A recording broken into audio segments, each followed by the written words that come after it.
Making of. Ce matin, les 4x4 attendront un peu pour rejoindre le chalet de Heidi. Ils doivent d'abord céder la priorité à presque 200 moutons. Et oui, c'est la fin de l'été. Ils redescendent en plaine à l'approche des premières nuits glacées. Ici, on dit des montagnais. Mais pour les équipes de Heidi, ce n'est pas encore la fin de l'estivage. Mardi 2 octobre, 5e semaine non-stop au chalet de Heidi et dernière séquence aussi. Après, tout le monde redescend en plaine. La montagne, ce sera fini. C'est l'avant-dernier jour. Demain, on tourne notre dernier jour. Et puis après, ce sera Fribourg et Cluse.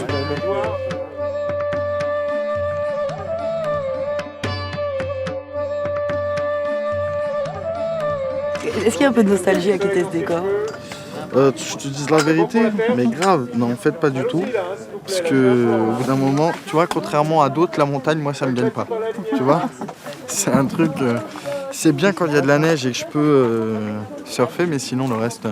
C'est très beau hein, quand on y va de temps en temps, mais quand ça fait 5 semaines et qu'on se tape 1h30 de trajet tous les matins, le devoir m'appelle. Moi je vois ça. À À tout à l'heure. Pour toi, public. Pour toi. Franck Dubosc aussi va porter plainte. Action! Vous allez peut-être pas me croire, mais je vais m'en sortir. Et alors, moi aussi. Je suis un voyou, oublie pas. Avec un job.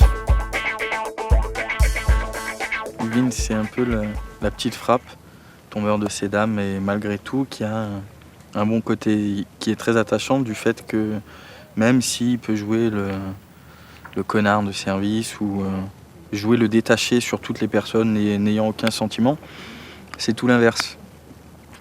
Comme beaucoup de personnes dans la vraie vie qui utilisent ce procédé pour se protéger.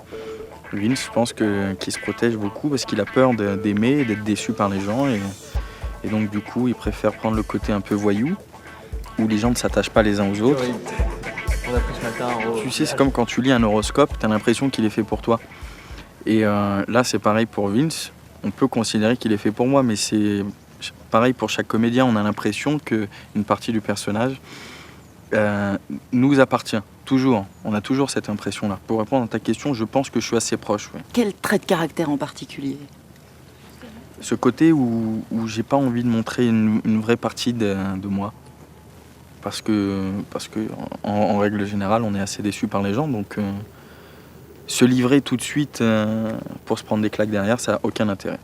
Donc c'est pour ça que je comprends assez bien Vince.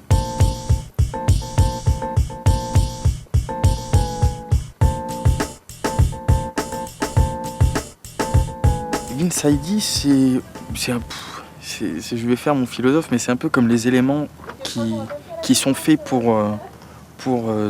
par exemple, l'eau permet d'éteindre le feu et le feu permet de faire évaporer l'eau. Et s'il y a un juste milieu entre les deux, ça fait une harmonie. C'est-à-dire que l'harmonie justement entre le soleil et l'eau qu'on a sur la terre.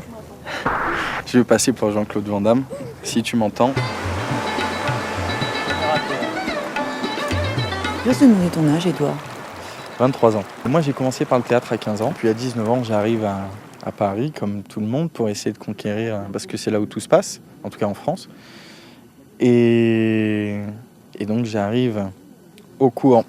Bip, pas de pub. Première année, j'arrive, première audition, je tombe, j'ai le rôle. Deuxième rôle masculin dans un long métrage, qui est un fiasco total. Et puis après, je décide, voyant ce que je fais à la caméra, je dis bon, prends le temps, ne te ruine pas devant les directeurs de casting. Et donc j'attends 2 ans, je rencontre une réalisatrice. Elle me donne un petit rôle, juste alors que je n'avais aucune expérience. Je la remercie beaucoup. Elle s'appelle Nathalie Donini, donc si tu me regardes. Après, un autre réalisateur me donne la chance, parce que c'est toujours le problème, on ne te laisse pas la chance.